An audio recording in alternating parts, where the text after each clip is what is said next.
Hello strategy gaming enthusiasts, my name is AlzaboHD, and in today's video, we are going to Loango where no Congo has gone before. That's because we are going to colonize the fictional nation of Belgium, all while starting as the two-province, non-feudal, vassal tribal tag of Loango.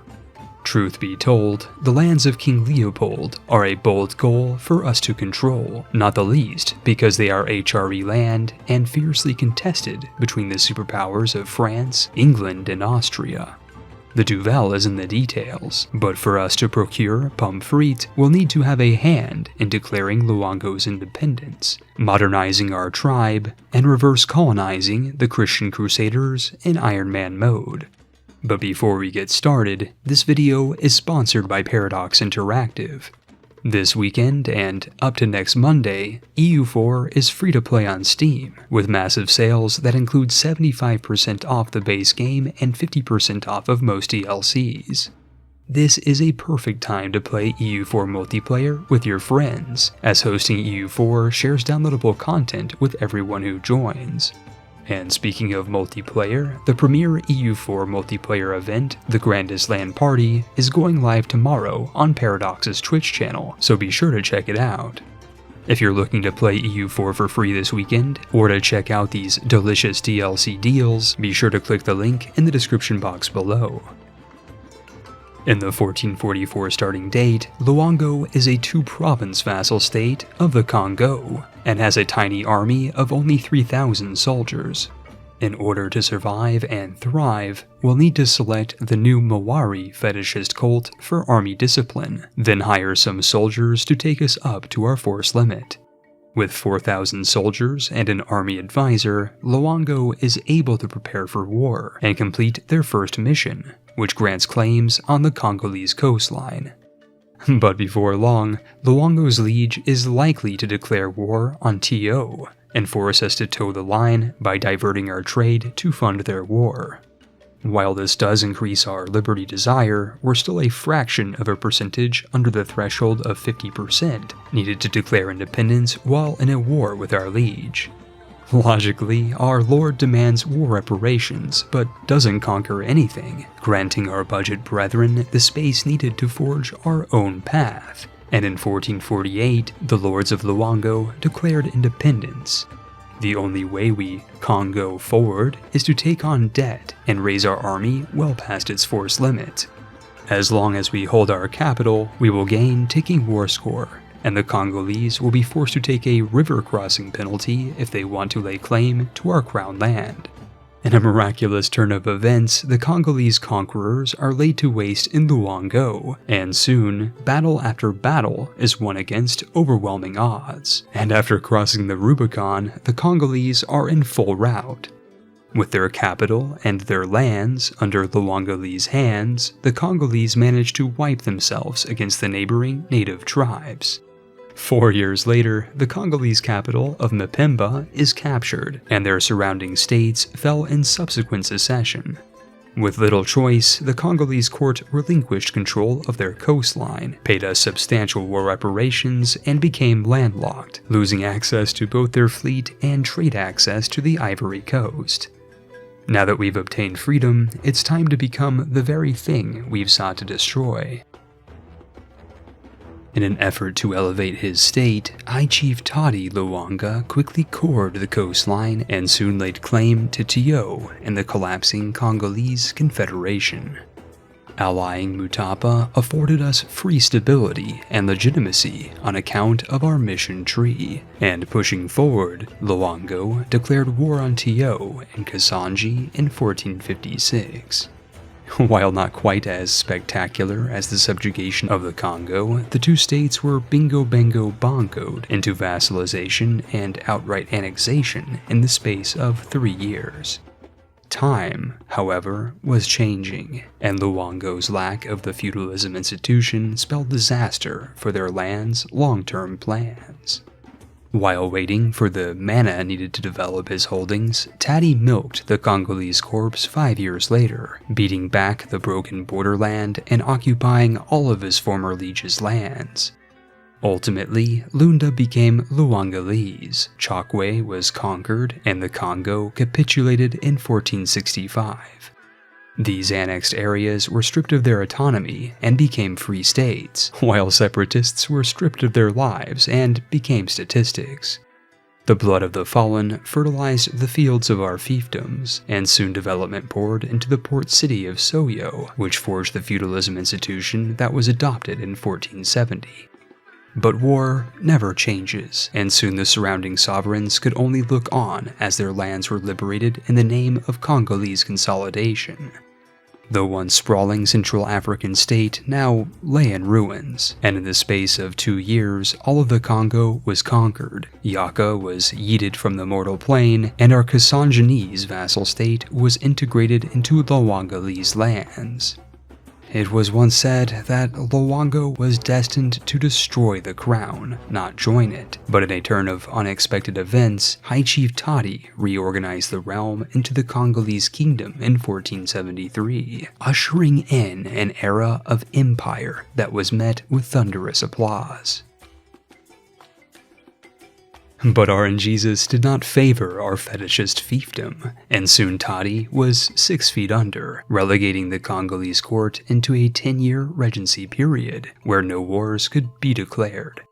Forced into peaceful expansion, the realm's regent developed the counties and cities of the country, and unlocked colonists via Congo's mission tree, opting to send these colonizers north into Nigeria.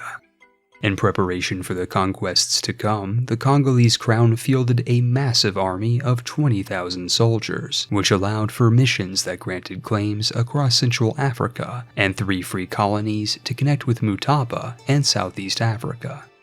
It was a time of unparalleled growth and development, culminating in a renaissance in the Congolese capital of Mbembe. But while our regency was at a close, the Europeans were even closer, and their port-to-port calls for Christian conversion was met with open hostility. The foreigners informed the crown that they actually hailed from Belgium, inciting an anger and ambivalence towards Brussels that would mark the monarchy for a century to come. It was in this backdrop that Makossa Loanga was crowned as leader, ending his 12-year regency in 1485. And speaking of ends, the surrounding states were rendered onto Makossa, securing the funds needed to embrace Mbembe's renaissance. To the southeast, the Congolese conquest was chained with Mutapa, making them a vassal state in 1489. At long last, the country of Congo was a great power, and used their influence to unlock exploration ideas, which were used to send explorers out to uncover the mythical land of Belgium. But to leave Africa, where Ghana need the Cape Coast colonized to extend our reach. Kazembe was now Congolese, while on the Ivory Coast, the Beninese princes of Nigeria were stripped of their sovereignty in 1495. 6 years later, a new continent was found to the southwest, and marked the birth of colonialism, but the only knowledge of the elusive Belgians came from the Spanish and Portuguese, who were united, along with Aragon and Naples, in personal union as a super Spain. To our south, war was declared to restore Mutapan cores, and peace granted Congo their first port on the Indian Ocean. But across the country, Christian insurgents funded by Portugal were attempting to overthrow the crown, but were met only with crucifixion. Something had to be done to the Belgian and Iberian interlopers, and Portugal and Castile had to be stopped. To this end, claims were laid on the first European colonies in Africa. The Congolese navy was outfitted with a flagship, and Congo practiced for their Iberian invasion by conquering most of inland Africa. Spain was now at war with the unknown Ottoman Empire, and it was time to ferry our troops to the border of colonial Christendom. Outnumbered 3-1 and heavily outmatched in terms of technology, Makossa maneuvered his men to take aim at Super Spain. War was declared 2 weeks later, when Congolese ships carrying Congo conquistadors disembarked off of the coast of the Spanish Sahara.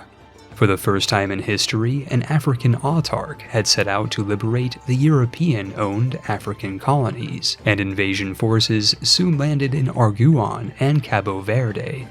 Maps recovered from this Iberian island illuminated vision on Europe and the North Atlantic, coinciding with the liberation of African slave colonies in Brazil.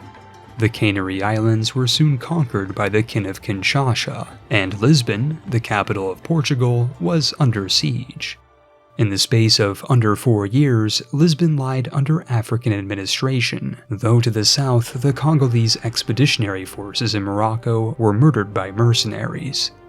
The surviving sub-Saharan soldiers pushed into Iberia itself, culminating in the rout of the Christian coalition at Braganza, and at Lisbon again, but this time against the Pope and defender of the Catholic faith.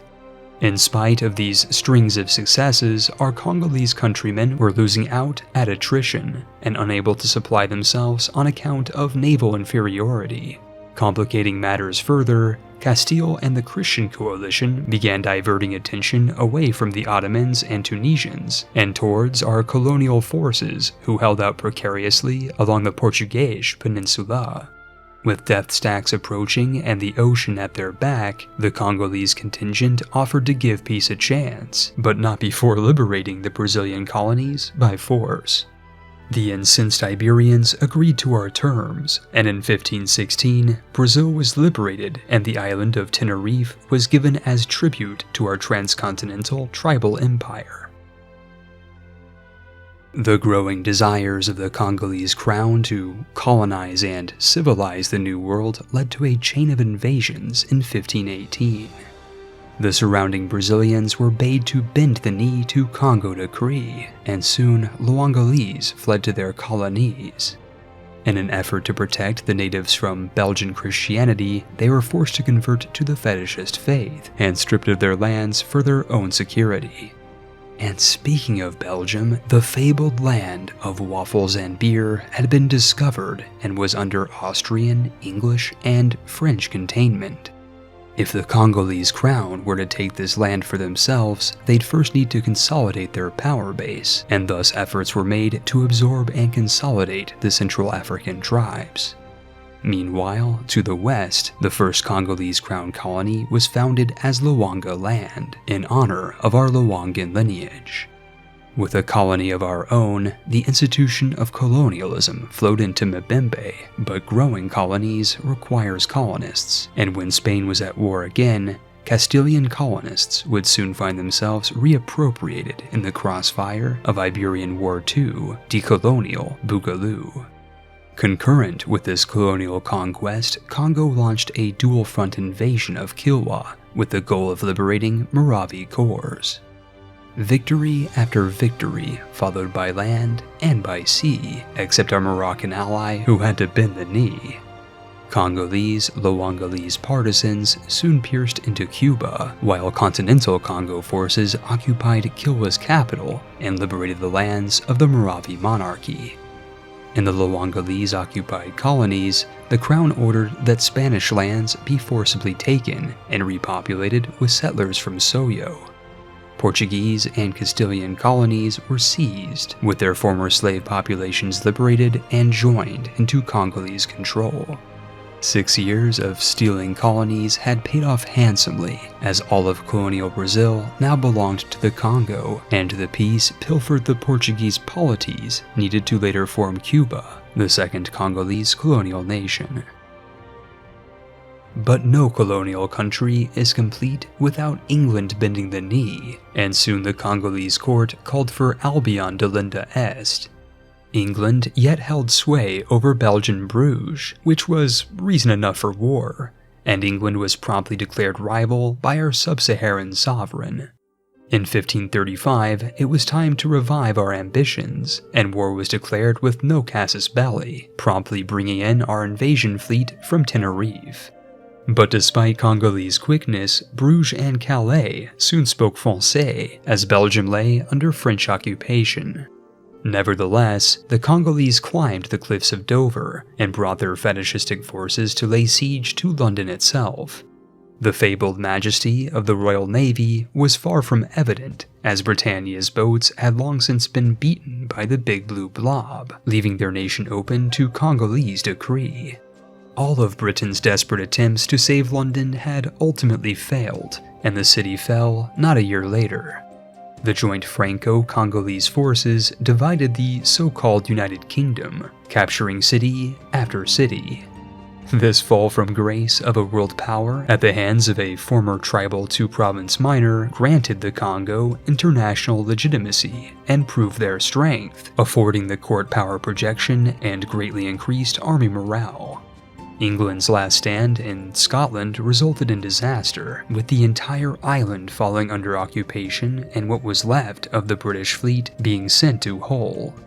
As part of the peace settlement of 1539, London and Kent were given to the Congo, along with the liberation of Scotland as a Congolese fetishist fiefdom. So great was the British booty that colonialism as an institution was financed entirely through fencing their families' jewels. For their part, France liberated Gaeldom and annexed the southern English coastline, along with Bruges and British Belgium.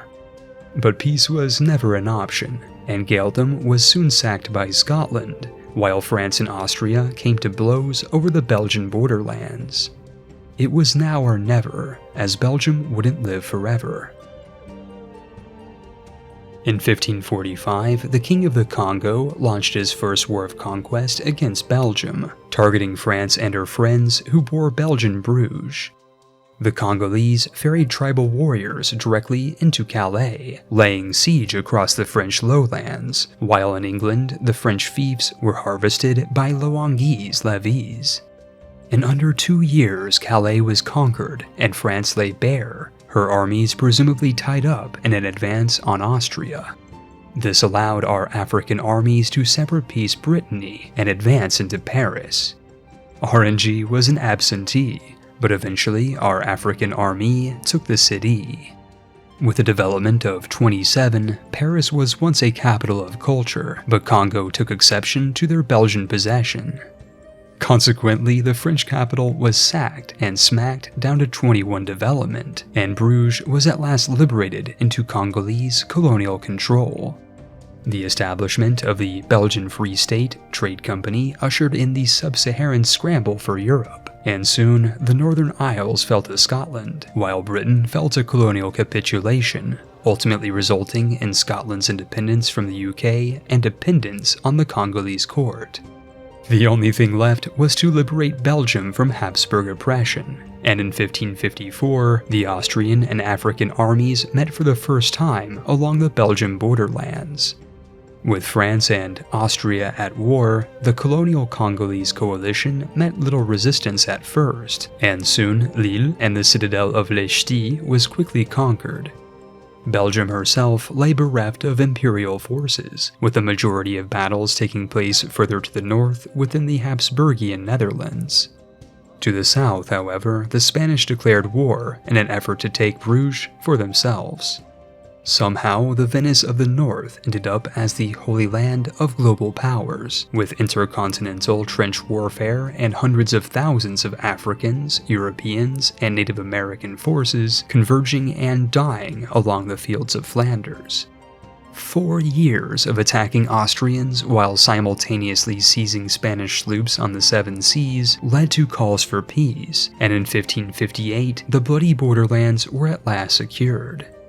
HippoHobbily, Belgium was at last Congolese property, and the price of a few miles of flat floodlands cost only 140,000 lives. Of course, the following Christian coalition would cost a few 100,000 more, but the time of the Congolese Belgium Free State was at hand. With the Publique of Belgique under forced subjugation, King Loango, Congo, no further. In 1559, Congo is the preeminent Belgian colonial power, with full control over Leopold's lands and the waffle war reparations that accompanied it. London calls only to their Loangolese lord, Scotland is subject to African autocracy, Cuba is Congolese, and South America is under lease by Luangoland. The Congolese heartlands are largely centered in Central and Western Sub-Saharan Africa, and our fetishistic faith reigns supreme, though the newly colonized European subjects have yet to give in to our Congolese kings. Our monarchy is the third greatest power in the world, with the second highest levels of national development, which are concentrated along the Congolese coastline. In fact, our nation possesses the most developed capital city in the world, with 3 of our cities making the list of the top 15 by province development. This decades-long initiative to develop our lands and institutions has unfortunately led to a dearth of national ideas, with our nation only engaging in a minimal of exploration and offensive military doctrines. And speaking of military, a century of colonizing the colonizers has bled our manpower dry, with the Congo possessing only the 8th largest army and the 3rd largest fleet in the world.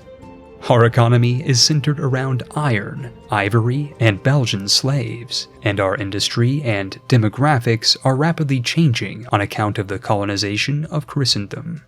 And on the topic of colonial affairs, a craven coalition of Catholic crusaders seeks to erase Belgium from the map.